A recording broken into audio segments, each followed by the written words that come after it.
Oke, tapi ya, Assalamualaikum warahmatullahi wabarakatuh. Malam ini alhamdulillah torang di kantor berita Jalan Malut Media Group di Cermat Show.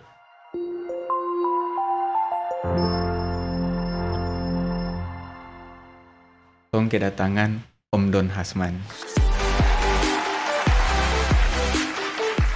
Torang biasa panggil Om Don. Nah, saya pakai bahasa biasa saja, bahasa di sini, tapi Om Don ini mengerti karena Om Don itu uh, Bajalangso banyak di banyak tempat, di beberapa benua malahan, bukan di Maluku Utara malahan sudah 41 tahun Om Don bolak-balik uh, ke sini. Nanti Om Don akan cerita lebih lengkap.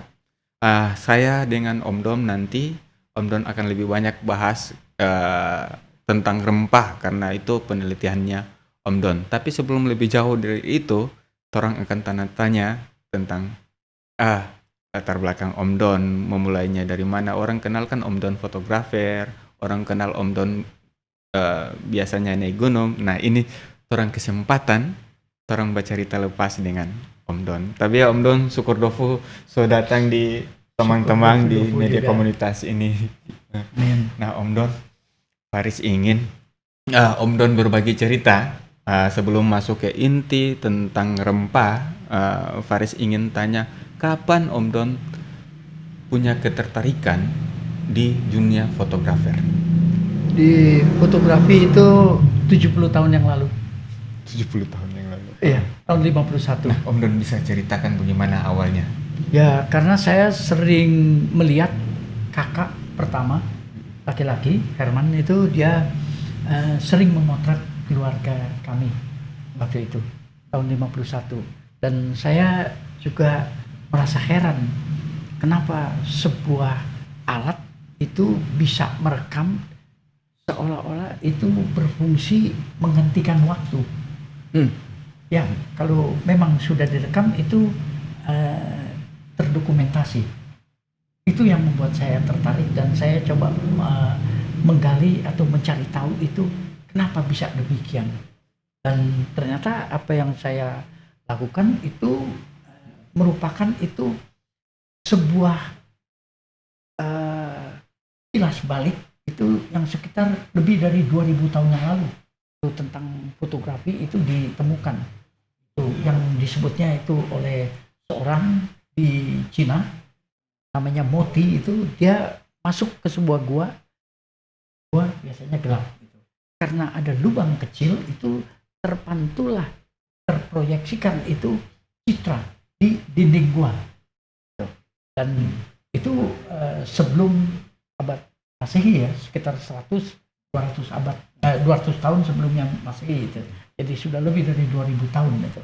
Dan kemudian ada itu Ibnu Al-Haytham itu yang seorang narapidana di dalam itunya penjaranya itu di ruang yang sangat gelap itu dia juga melihat ada sebuah citra karena ada cahaya yang menerobos dari sebuah lubang di penjara itu. Dan selanjutnya yang lain-lain itu.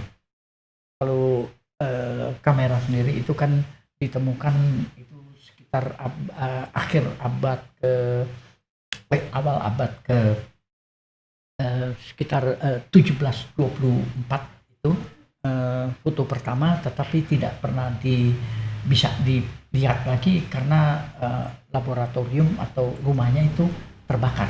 Jadi hasil karyanya juga terbakar. Yang kita bisa lihat itu yang tahun 1827 itu yang sebuah kandang burung di Prancis itu. Nah, ketertarikan saya itulah yang membuat saya ingin tahu lebih jauh tentang fotografi. Sampaikan saya juga di dalam penelusuran itu sampai saya bisa keliling Indonesia dan juga beberapa negara lainnya. Ketertarikan ke dunia fotografer saat itu Om Don usia berapa? 11 tahun 11 awalnya. Awalnya. Ya, tahun 51. Saya kelahiran 1940. Awalnya Om Don, biasanya orang itu kebanyakan ya yang Faris temui, orang kalau dulu kan masih analog. Betul.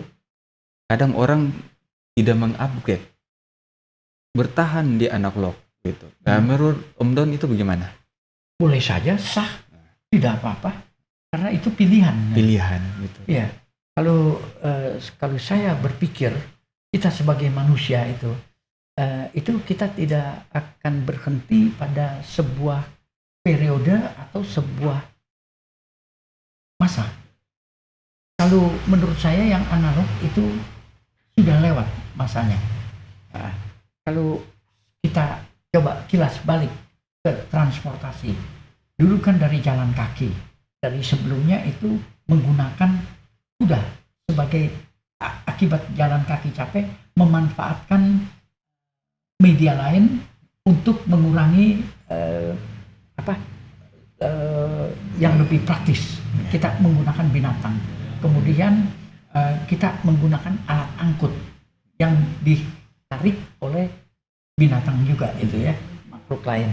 Dan kemudian itu sampai ditemukannya mesin, sampai ditemukannya segala macam itu.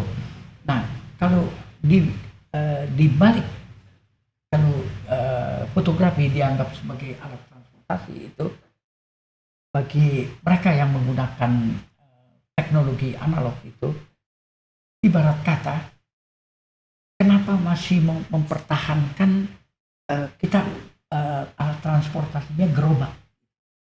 Ya. Kenapa mau pakai sepeda motor atau kenapa pakai mobil? Itu kan pilihan. Yang kita mau manfaatkan. Nah, ini juga tentang mau menggunakan analog itu pilihan.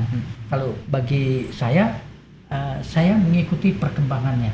Ya, itu wajar juga pilihan saya dan pilihan orang lain gitu. Om Don, Faris ini sering lihat Om Don di beberapa surat kabar, termasuk Kompas ya, di media-media nasional. Apakah Om Don pernah jadi wartawan? Pernah. Ya, itu bisa ceritakan tahun sedikit. 79. Dan sebelumnya juga itu sebelum tahun 79 juga saya sudah banyak menulis artikel, mengirim foto segala macam yang sudah. Jadi freelance dulu? Kontributor aja. Ya, freelance, tapi tidak terikat sama sekali itu. Jauh sebelumnya masuk terjun langsung itu tahun 79 di tabloid Mutiara, di koran Sinar Harapan, yang kemudian menjadi koran Suara Pembaruan. Dan saya juga banyak menulis juga di Sinar berbagai majalah di luar negeri.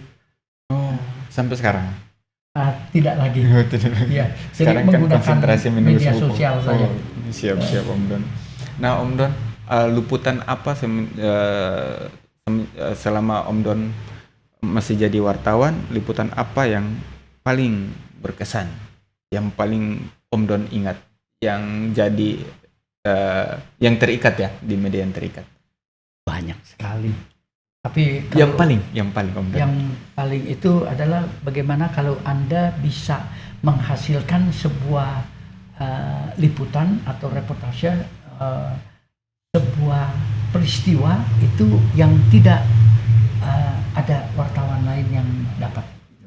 Itu sangat eksklusif, dan itu beberapa kali itu juga saya sempat berhasil dapat kesempatan itu.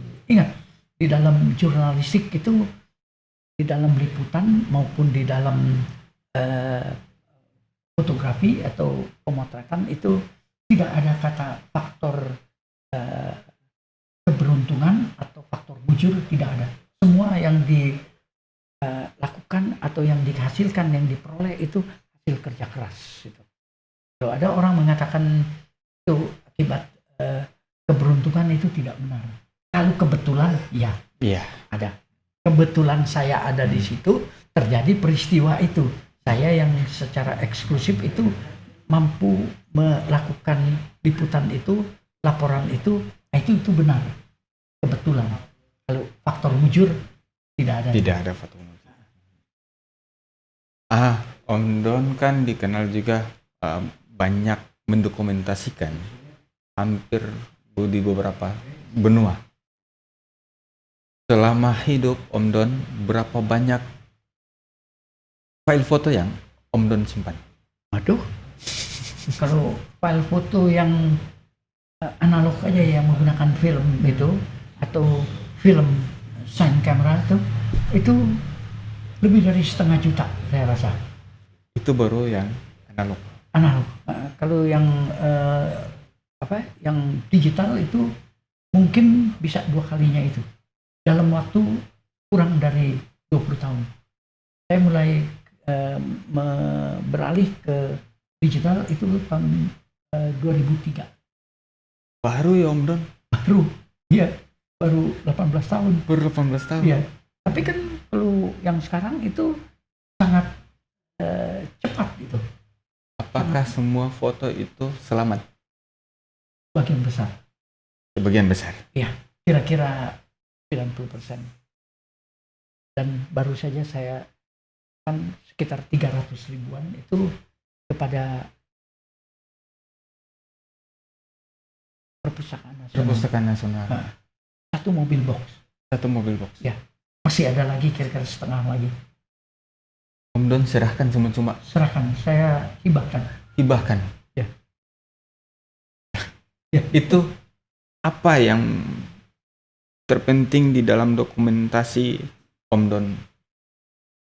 Peristiwa. Apa itu? Iya. Aduh. Tapi tidak enak ngomong di sini karena untuk bisa melakukan peliputan itu kita harus pandai-pandai berakrobat untuk bisa menyiasati sampai berita atau foto itu bisa keluar diketahui umum. Tapi waktu masa itu sangat berbahaya di Orde Baru. Oke. Tapi apa boleh buat, itu harus terungkap. Ya kira-kira. Jadi itu Om Don hibahkan menjadi dokumen sejarah, menjadi dokumen negara. Yang penting saya untuk tidak tahu lagi. Yang penting saya sudah serahkan. Ya. Dengan syarat kalau itu digunakan, tolong hanya dicantumkan nama saya sebagai pembuatnya dan juga lembaganya. Sudah cukup itu, atau salah satu di antara dua itu. Faris pernah membaca informasi ada file foto yang analog yang tidak bisa diselamatkan Om Don karena ya satu dan lain hal. Itu kira-kira berapa banyak Om Don? Kalau jumlahnya saya tidak ingat, tapi kalau jumlah dalam berat itu kira-kira 27 kilo.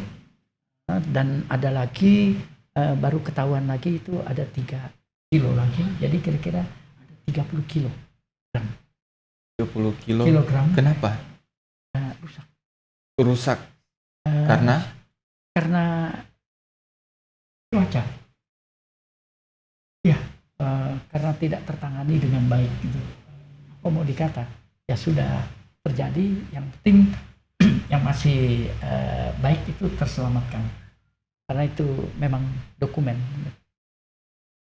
Nah, ini Om Don, selama foto kan Om Don juga masuk mendokumentasikan kebudayaan banyak. Nah, Faris ini kan cuman dengar, cuman baca. Om Don itu pernah dokumentasikan di salah satu suku dan tidak bisa masuk. Bertahun-tahun Om Don harus bolak-balik untuk sampai bisa mendokumentasikan di dalam. Nah, itu di suku mana Om Don bisa ceritakan atau tidak? Nah, itu di kelompok orang Kanekes itu.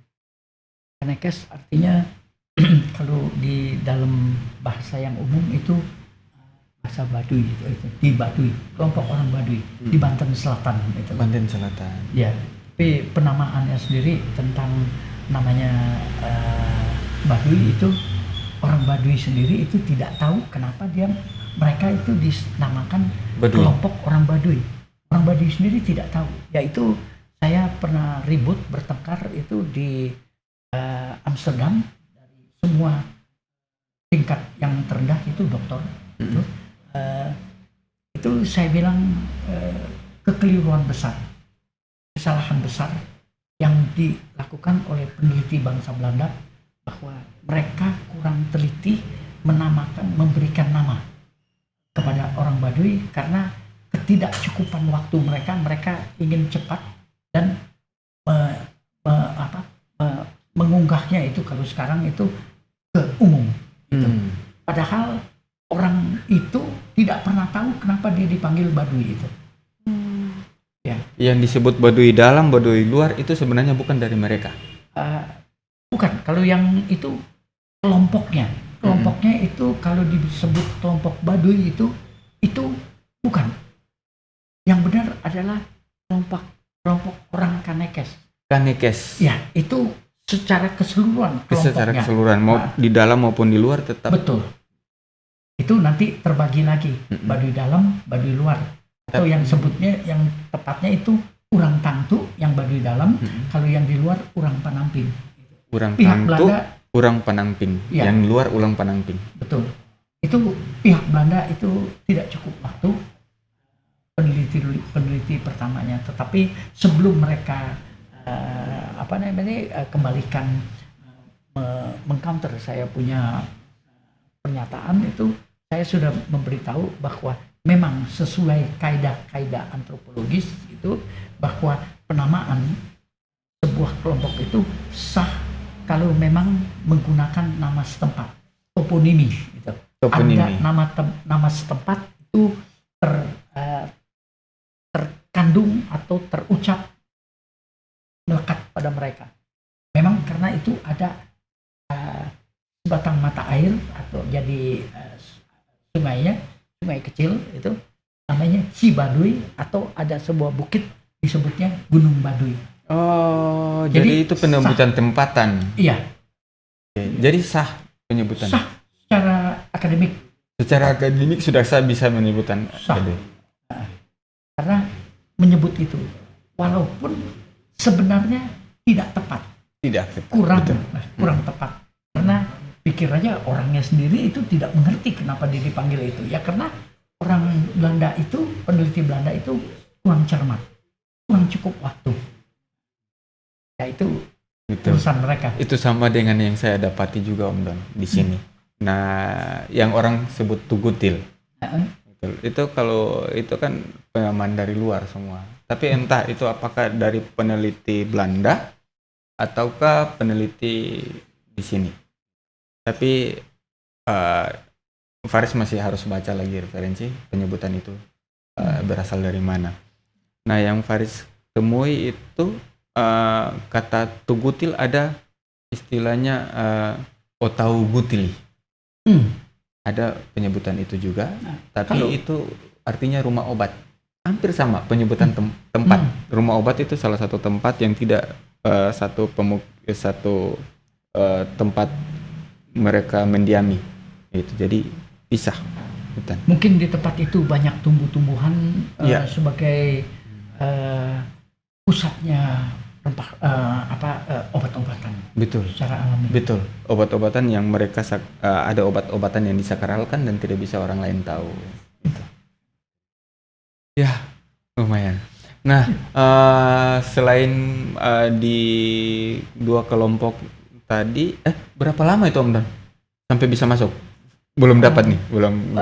Sebenarnya kalau soal masuk itu langsung itu bisa. Juga bisa. Cuman untuk memahami dan bisa diterima oleh mereka itu perlu 8 tahun. Kira-kira lebih dari 20 kali selama 8 tahun itu.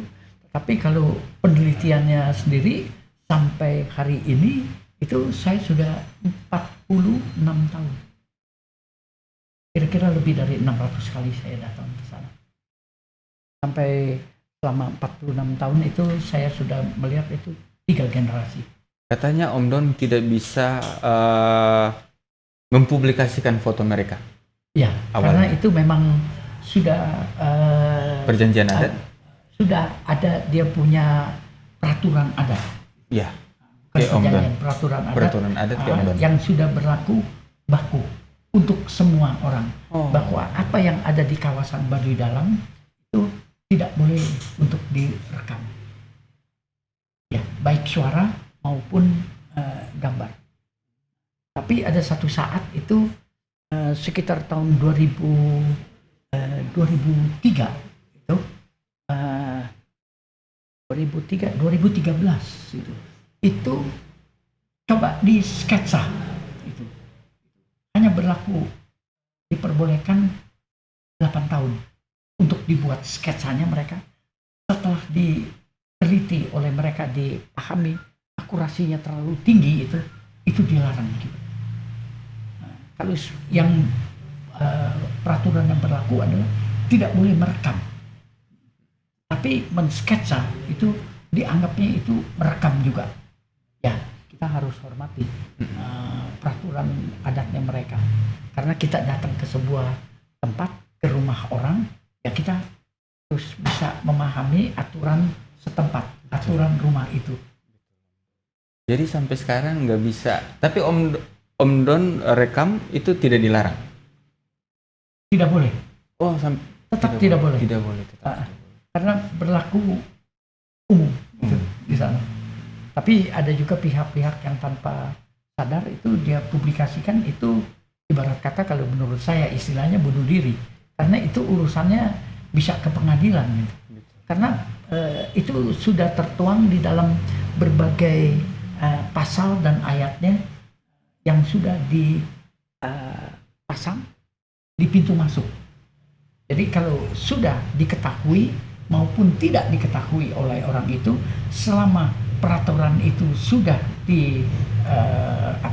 peruntukan untuk umum, itu otomatis berlaku. Berarti sampai sekarang Om Don nggak pernah publish atau apa ya tentang saya Baduy hormati Dalam. mereka.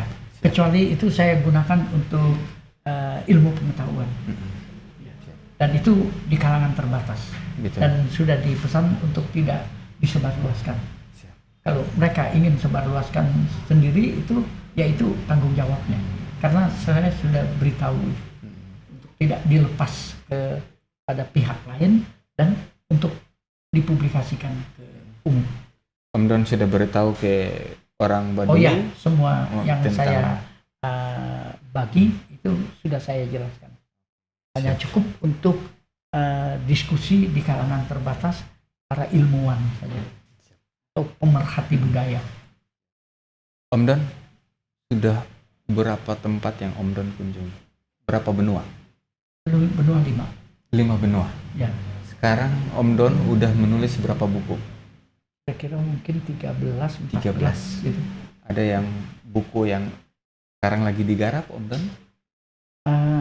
Itu tentang rempah-rempah. Tentang rempah-rempah. Nah, Ya. Om Don berapa lama meneliti tentang rempah-rempah? Pas 50 tahun, 1 bulan lagi. 1 bulan lagi 50 tahun. Betul. Siap. Nah, Om Don kan sering datang ke Ternate ini, dan Ternate ini salah satu pusat rempah. Nah, orang di Ternate pasti ingin tahu karena Om Don menelitinya sudah lama. Hampir sebulan lagi 50 tahun meneliti tentang rempah-rempah, dan Om Don kunjungi lokasi asal mula rempah-rempah tersebut. Bukan saja lokasinya, jalurnya. Jalurnya juga. Ya, jalur rempah-rempah itu didistribusikan sampai dia digunakan. Digunakannya itu kan berbagai macam. Untuk hidangan, untuk bahan pengawet, untuk obat-obatan, banyak. Nah, kegunaan rempah-rempah. Om Don, yang kita tahu kan kita lihat di sini ada cengkeh, ada pala, ada lada hitam, ada kayu manis dan sebagainya. Nah, yang Om Don dapat ini asal mulanya dari mana? Supaya orang Ternate tahu. Kalau asal mula rempah-rempah yang endemik dari Maluku, keseluruhan pulau-pulau Maluku yang ada 999 pulau itu, yang belakangan terbagi 2 provinsi, itu rempah-rempah yang endemik itu hanya ada 2 di dunia asal usulnya, yaitu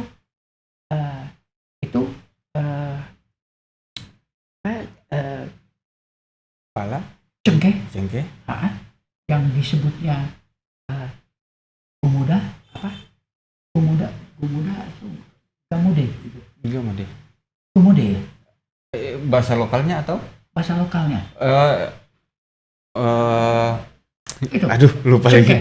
lagi. Cengkeh itu buah lawa. Buah lawa. Buah lawa itu apa ya? Buah lawa cengkeh atau pala?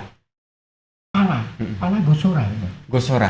Ya, Ha, buah lawa sama tapi gosora. kalau dia punya bijinya itu lain lagi tuh. Heeh. Ah, Pulinya juga Fuli. lain. Puli itu kan gosora mabunga kan. Gosora sama bunga.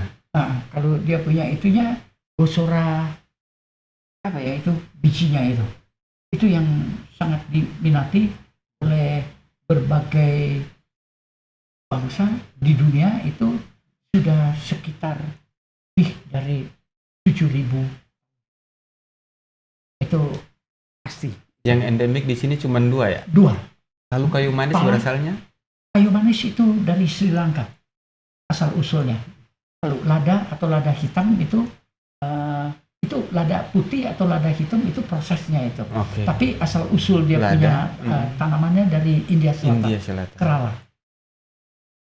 Jadi lada hitam India Selatan, kayu. Sama lada putih juga itu hanya prosesnya. Oh, Kalau hanya lada proses. putih itu dihilangkan kulitnya. Kulit dia punya buah atau biji cengkehnya, biji ladanya. Kalau lada hitam itu bijinya, kulitnya itu tidak dibuang, jadi langsung dikeringkan. Iya, iya. Ya, jadi lada hitam karena setelah kena matahari itu mengkeret, itu kering, jadi agak kehitam-hitaman. Kalau lada putih ya karena hanya biji ladanya saja yang Kayu tertinggal. manis padahal banyak di sini. Padahal itu bukan dari sini, Bukan. ya, Om. Dari Asal usulnya Sri Lanka. Sri Lanka. Jadi di sini yang endemik cuma 2. Cuman 2 di seluruh dunia asal usulnya. Pala, cengkeh. Iya. Dan Om itu Don bisa cerita sedikit kenapa tanaman ini ada di sini? itu memang secara Dibawa alamiah. Yang ini yang lada kayu itu manis. Akibat perdagangan. Pertukaran komoditi selama ribuan tahun, ya itu kan saya bilang itu terjadi perdagangannya itu sudah lebih dari 7.000 tahun. Itu sudah berlangsung lama sekali itu. Teknologi mengeringkan cengkeh itu kita dapat dari Cina. Ya, banyak orang mungkin tidak tahu atau dia bilang ini kita kok yang tahu itu. Tapi mereka tidak tahu asal usulnya itu ya. Ya, jadi itu minimal itu sudah lebih dari 4.000-5.000 tahun yang lalu. Bangsa-bangsa Cina, Arab, terutama dari Bugis Makassar itu sudah banyak sebagai orang yang memperkenalkan ke luar wilayah Maluku, sampai ke Jawa, sampai ke Sumatera. Dari situ itu dibawa lagi itu sampai ke India dan juga dibawa ke Cina. Itu ribuan tahun itu prosesnya, dan dari Cina maupun dari India itu dibawa lagi ke arah barat itu sampai ke yang kita sekarang kenal itu namanya Turki. Itu sebelumnya itu di Persia, lalu ke Turki. Di Turki itulah akhir dari perjalanan sementara komoditi rempah-rempah yang kemudian itu diangkut lagi oleh berbagai kelompok suku bangsa, itu dibawa ke Eropa, ke Arab, ke Mesir, ke Afrika begitu itu. Oke, Om Don, pertanyaan terakhir. Om Don, Faris dengar sudah 41 tahun bolak-balik ke Ternate hanya untuk menyaksikan peristiwa di Tidore, perjanjian antara Tidore dengan perahu yang diperingati 500 tahun Magellan. Ya, kalau perahunya itu jenisnya Portugis Galleon itu. Ya. Karena ada tiang layarnya dan juga anjungannya maupun buritannya itu memang jenisnya itu Portugis Galleon. Kalau jung itu kan Cina itu. Nah itu Faris sulit menyebutnya Magellan. Ferdinand Magellan. Ferdinand Magellan itu orang Portugis yang diminta oleh ratu itu ratu dan raja di Spanyol yang menguasai saat itu, yang dianggap oleh raja dan ratu Spanyol itu untuk bisa diandalkan kemampuannya. Itu di ekspedisinya itu diawali dari tahun 1519.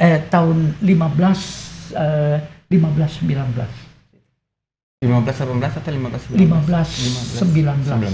Ya. Nah, kemarin Faris ikuti sendiri Om Don dan beberapa orang muda memperingati 500 tahun pelayaran Magellan. Ya. Kalau Magellan sendiri itu meninggal dia ya, ikut perang antar suku di Filipina. Kalau yang 2 kapal lagi itu seluruhnya 5 kapal. Ekspedisi itu dimulainya dari kota Sevilla itu di provinsi Andalusia, dan itu lewat sungai. Itu sungainya kira-kira 100-an kilometer, 120 kilometer itu menuju sampaikan ke Mediterania itu, Laut Tengah gitu. Itu 5 kapal, dia menuju ke arah barat ke Samudra Atlantik gitu. Tapi 1 kapal beberapa minggu kemudian pulang, itu kembali kabur karena takut tidak kelihatan itu ujung dunia di mana. Dilepas cakrawala itu tidak ketahuan lagi, mereka takut hilang ya. Jadi pulang dengan 60 ABK-nya, awak kapalnya. Dan 4 kapal terus itu, 1 kapal karam di Amerika Selatan. Selanjutnya itu berbulan-bulan itu mereka di kepulauan Tierra del Fuego itu di Argentina itu untuk mendapatkan celah selat yang bisa tembus ke Samudra Pasifik. Itu berbulan-bulan itu akhirnya tembus juga. Dan itulah mereka akhirnya sampai ke Nusantara, ke Ternate. Nah, yang sampai ke Ternate itu 9 tahun sebelumnya itu ekspedisinya itu Vasco da Gama. Dia lebih dulu 9 tahun. Tetapi tidak sampai ke sini. Sampai dan itu membuat perjanjian dengan Sultan bahwa tidak boleh menerima bangsa lain kecuali berdagangnya bersama Portugis, yang akhirnya kena jajah. Kalau bangsa Spanyol tidak menjajah, tetapi dia hanya berdagang. Saling menguntungkan. Nah, makanya itu akhirnya dia 2 hari buang jangkar di lepas di perairan Ternate. Itu tanggal 6 November 1521. Akhirnya karena tidak diterima, tidak bisa mendarat, dia menyeberang ke Tidore karena dia tahu itu kesultanan yang lain mempunyai kedaulatan tersendiri. Nah, itu dia tiba di sana itu diterima oleh Sultan Mansur, Sultan Tidore pada saat itu tanggal 8 November setelah pukul 3 sore ba'da asar. Nah, ini sebenarnya peristiwa bersejarah yang penting. Mereka cuma tidak sekedar perdagangan, tapi melahirkan teori tentang persahabatan. Juga ada teori baru tentang bumi itu bulat. Betul. Nah, ini peristiwa bersejarah, dan Om Don sudah 41 tahun bolak-balik dari tahun 80-an. Ya, kira-kira 8 kali saya datang ke Maluku Utara ini. Dari kalau rekam jejaknya 41 tahun. Iya. Nah, panjang. Apa yang kesan yang Om Don lihat ketika ini peristiwa bersejarah tidak direspon oleh pemerintah, entah mereka lupa atau apa? Menurut Om Don seperti apa? Saya tidak tahu urusan ke pemerintahan atau mereka yang punya pekerjaan untuk memperingati, tetapi bagi saya peristiwa itu jangan sampai lewat begitu saja. Soal mereka lupa, mereka tidak peduli, atau mereka tidak tahu, itu urusannya mereka. Tapi kalau saya dengan teman-teman bersama saya itu ingin bahwa peristiwa itu jangan sampai terlewat. Nah, dan itulah makanya saya bersama teman-teman ada 14 orang lainnya itu melakukan peringatan 500 tahun diterimanya bangsa Spanyol itu, yaitu yang salah satu dia punya nahodanya itu Juan Sebastian Elcano itu yang memimpin, yang menakodai itu kapal Victoria. Ada satu lagi kapal Trinidad gitu. Ya. Itu dia diterima oleh Sultan Al-Mansur dan mereka bisa melakukan perdagangan 40 hari buang sauk dan isi kapal itu 25 ton cengkeh dan ratusan bahar, ratusan karung dalam hitungan setempat itu untuk satu bahar itu berarti itu 100 itu satu karung 100 kilo itu disebutnya bahar. Oke, Om Don, tidak terasa sudah setengah jam lebih.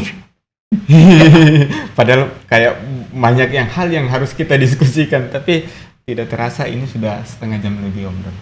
Nah, terakhir Faris ingin ada pesan dari Om Don untuk orang-orang muda di Maluku Utara itu sendiri. Ya, kepada kaum muda di Maluku Utara atau khususnya juga di Republik ini, itu saling bersahabatlah, saling merangkul, saling memberikan kesempatan dan memberikan informasi, saling kerjasama untuk kejayaan NKRI kita.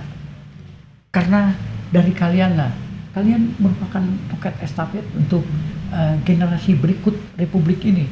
Kami yang sudah tua itu akan lewat.